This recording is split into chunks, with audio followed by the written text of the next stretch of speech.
Hey guys, it's Aman and Christina from Our Rich Journey. Today we are sharing 10 reasons why we do not use a financial advisor and how making this one decision has made us millionaires on our journey towards financial independence. So first of all, this is going to be a controversial video. There are going to be financial advisors that put some pretty angry things in the comments, but this is our opinion. And in our opinion, you do not need a financial advisor to achieve financial independence or to become a millionaire.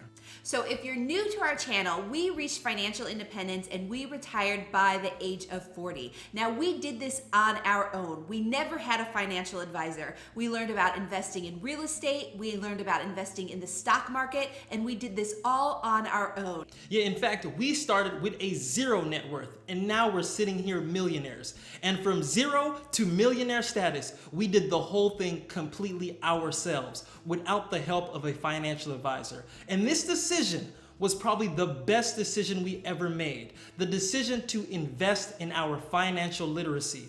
This alone is the reason why we are millionaires today. Now, I just want to be clear, even with millions of dollars, we are not using a financial advisor. And we want to go through the 10 specific reasons as to why we don't have one. And for those of you that have one or that are considering one, then this video is for you because you can focus on these 10 reasons to assess whether or not you should continue to have a financial advisor or whether you should get a financial advisor yourself. So let's start with the first reason, and it is because of education and credentials of these so-called financial advisors. Now, we're not trying to be rude or disrespectful, but when we say so-called, we mean anyone can call themselves a financial advisor. So the financial industry has misused the term financial advisor so much that it's very difficult to really determine what a financial advisor is qualified to do. Now, contrast this with going to a doctor. If you go to a doctor and you seek treatment from a doctor, you know that that doctor went to medical school and you know the qualifications that that doctor had to go through in order to treat you. Now, this is not the case with people that call themselves financial advisors. I mean, there are hundreds of thousands of people that actually call themselves financial advisors, but they don't have the proper education or credentials to be managing your money. In fact, in a lot of states, all you need is a high school education in order to call yourself a financial advisor. Now, there are other states that require more education in order to become a financial advisor, but there is a wide range from just graduating high school and beyond. So that's something to think about. But there's also credentials to think about. I mean, there are over 200 different credentials that will qualify someone to be a financial advisor. Now, these credentials are really just professional designations. And like Christina said, there are over 200 of them. So how are you supposed to know as a retail buyer which designation is the most important? I mean, if I go see a financial advisor and they tell me they have 10 credentials, I'm thinking, why don't you have all 200? But the reality is you don't know which one is the best. But this brings us to our next point. And it's because they are generalists. And we can be our own generalists and farm out all of the other specialty areas. So when we're talking about generalists, we're saying that financial advisors can claim to do everything when it comes to your finances and your investment portfolio.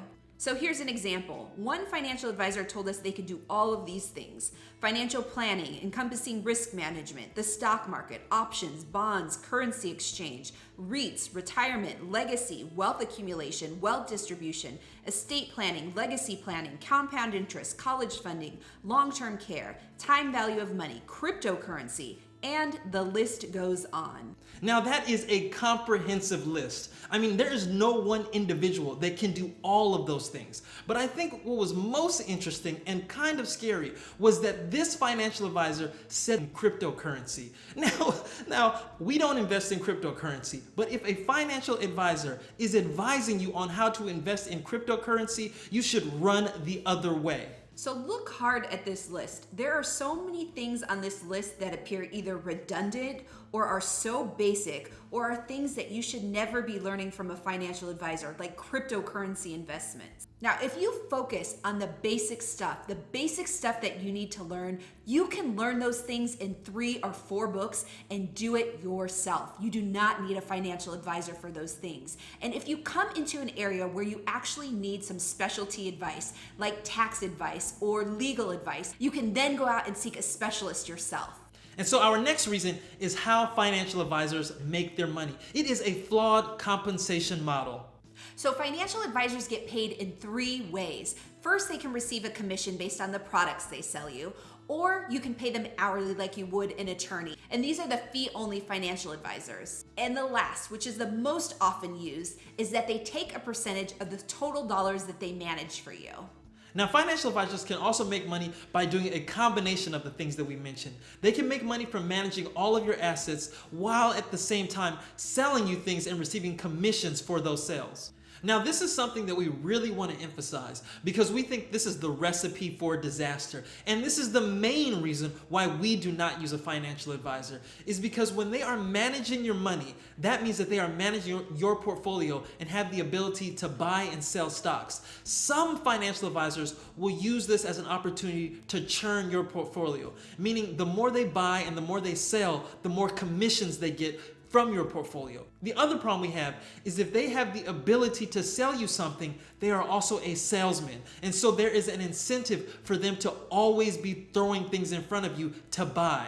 And the last point, which is very hard to catch sometime, are the relationships that financial advisors have with other colleagues outside of their particular office, like referring you to a real estate agent, or referring you to an accountant, or to an attorney.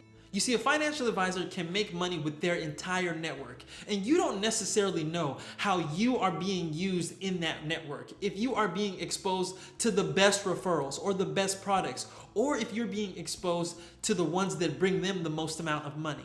Now, Aman just said that financial advisors can be biased. And if we just leave it at that, we are going to see a lot of comments talking about fiduciary duty. So let's address the fiduciary duty. First of all, not all financial advisors have a fiduciary duty. So if you are dealing with a financial advisor, you want to make sure that they have a fiduciary duty. And someone with a fiduciary duty is someone who holds a legal or ethical relationship of trust with their client. So it also means that they're held to a high standard of honesty and full disclosure with their client, and they can't put their personal interests ahead of their client's interests. So that sounds so great. Financial planners can always say, hey, we have a fiduciary duty. We have a legal duty to support your interests. But that is such a vague and gray term when you're talking about investments, because we all know that investments are not guaranteed. And if you look at numbers, any person can manipulate the numbers to make it seem like the returns are going to be good. So how do you really judge whether someone's putting their own personal interests in front of your own interests? And so the next reason why we chose not to use a financial advisor is because we don't want to depend on anyone forever. You see, the problem is when people use a financial advisor, they are farming out all of that responsibility and they are walking away from it. That was not us. You see, we believe in learning how to fish. We don't want someone to give us a fish. We want to be out there catching fish on our own and forever. So when you are relying on a financial advisor, not only are you taking all of that responsibility of your portfolio and you're giving it to an advisor, you're also at an extreme disadvantage when it comes to growing your wealth, and it's because of the fees. And these fees over the long term are huge. So imagine that you have $100,000 to invest over a 25-year period and the return is 6% a year. With zero fees or costs, you'd end up with $430,000. Now, on the other hand, let's say you gave that same amount of money to a financial advisor and they charged a 2% fee. After 25 years, you would only have $260,000. So it's the same amount of money, but you're paying 2% in fees to a financial advisor. That wipes out almost 40% of your final account value. You see, those type of fees are encouragement enough to learn this on your own. The return on your investment by just doing it yourself is significant. It means 40% more money in your pocket, which is why when we were on our journey, when we were accumulating our wealth, we stayed away from these fees and from financial advisors. And even now as millionaires, moving forward, we will not use a financial advisor because we know that we will lose future wealth building to those fees. Now, our next reason is we don't have time to find a good financial advisor. Now, we joke when we say this, but let's say we were very interested in finding a good financial advisor. So there are over 280,000 financial advisors out there, and only 86,000 or so of them are certified financial planners. And of those 86,000, less than 4,000 of those are fee-only financial advisors, which is probably the only financial advisor that is worth considering. So let's say we did all of the research and we narrowed it down to those 4,000 fee-only financial advisors. Imagine how much time it would take to find the good one in that bunch. With all of that time, we could just learn to do it ourselves. Because it's not just about finding the advisor, it's about meeting with them. It's about getting on their schedule. It's about coordinating all of these different aspects of our lives, that when it comes down to it, we're better off learning to do it ourselves with the time that we have. And the next reason why we've never used a financial advisor is because for us, investing should be simple. When you go to a financial advisor, they are going to give you this huge packet of all these different things that you can invest in, and they overcomplicate things. I mean, look at the Instagram posts that we showed you with all the different features and different services that they can provide to you. The idea is to keep your investments simple and to only invest in those things that you understand. So there is a benefit in the financial industry to keeping things complicated. It's so that you think that you can't learn the material or the investments that you need to make, and so you have to hand off your money to someone else that's more educated and more savvy in the area of investments. But when you think about investing, investing is actually very simple. If you keep it to these core concepts with investing, making a simple investment plan and investing with consistency, this is what is going to grow your wealth versus giving all of your money to a financial advisor to pack it into some very complicated, complex investment strategy where you're paying high fees because of it. You see, our point is less is more. A simple plan is more valuable to you. But see, you will not get that with a financial advisor. If you do get a very simple plan with a financial advisor, what is to stop you from just doing it yourself? You see, for us, our journey was a very simple investment strategy. And we talk a lot about how simple this process was for us in our other videos. And the next reason why we've never used financial advisors is because the laws favor financial advisors. Now, one of the first things you do when you work with a financial advisor is you sign a contract. And that contract is not drafted by you. That contract is drafted by the financial advisor. They have gone through years and years of advising, and they know the right terminology to use in a contract to protect themselves primarily and not you. So if you are already dealing with a financial advisor or you're looking for a financial advisor, look at the contracts and look at the fine print, because in the contracts you might discover conflicts of interest. If it's in the contract, then that exists. So there are things that can be hidden in the contract that benefit these financial advisors, and that's one thing you definitely need to look at when you're forming a contract with them. And the next reason why we don't use a financial advisor is because we despise the fear-mongering. I mean, if you work with a financial advisor, they will try to use fear to keep you using them. They will tell you things like, I don't know if you should go out on your own and do this. You need someone in your corner. You wouldn't work on yourself if you were sick, would you? They try to act like they're doctors saving your life. They're not. They're financial advisors. But what they will do is use that fear to keep you dependent on them. And we do not like that fear. So it's not just that we don't like the fear mongering, it's that we don't embrace it and we think that there's a lot of flawed reasoning behind it. So we did a post recently where we talked about why we wouldn't use a financial advisor. We got some very heated comments back to us, and one comment stands out to me. The person said, well, you wouldn't do your own open heart surgery, would you? And they tried to relate that back as to why someone should use a financial advisor. But the reasoning is so entirely flawed. Like, it is absolutely impossible, physically impossible, for me to do my own open heart surgery. So no, I would not do it. I would hire an educated medical professional in order to do my heart surgery. But that's not the same as using a financial advisor. I can physically and mentally do my own type of investments that I don't need a financial advisor to do that for me. I mean, people use these analogies all the time, and we think that it is the marketing industry of the financial industry that have created all of these catchy, scary phrases like, you wouldn't work on your own car, would you? Well, actually, I would work on my own car, just like I would develop my own budget. But the point is, this type of fear-based relationship is not a good relationship to have when it comes to investing, because you are vulnerable with your money. And when someone is holding your money and they know your biggest weaknesses, Basically, your financial advisor knows those weaknesses. They can play off of that with fear. So this is something that you must be careful of when you're considering who you're giving your money to.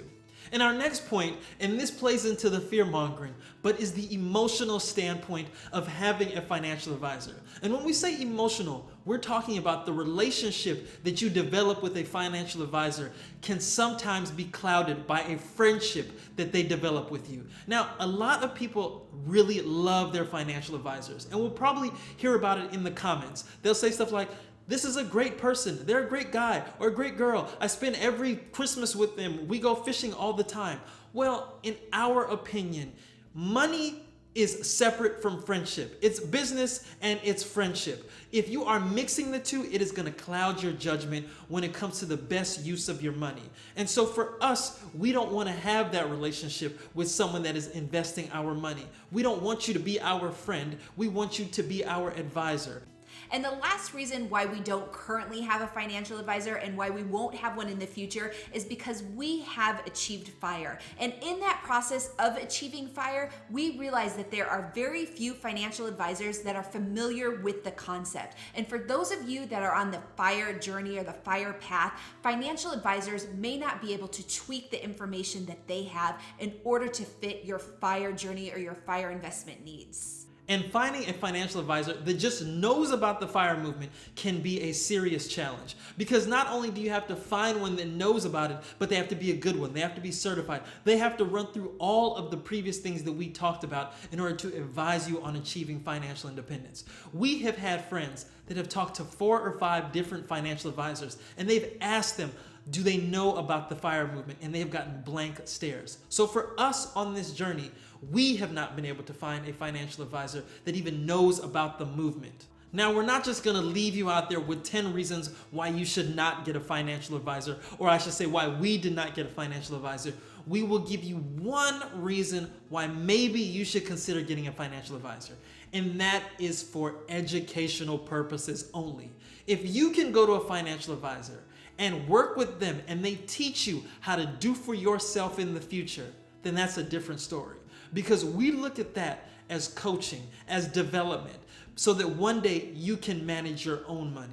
Under those conditions, maybe working with a financial advisor is a good thing to do. So those are the 10 reasons why we do not use a financial advisor, and we even gave you one reason why you might consider wanting to have a financial advisor. Now, our channel is all about saving money, making money, and investing money on the road to financial independence. And if you haven't guessed it already, we want to encourage you to become financially literate and to take action. Take action with your money, because no one cares about your money more than you do. So continue watching our channel. If you like this video, give us a thumbs up, subscribe to our channel, and join the journey.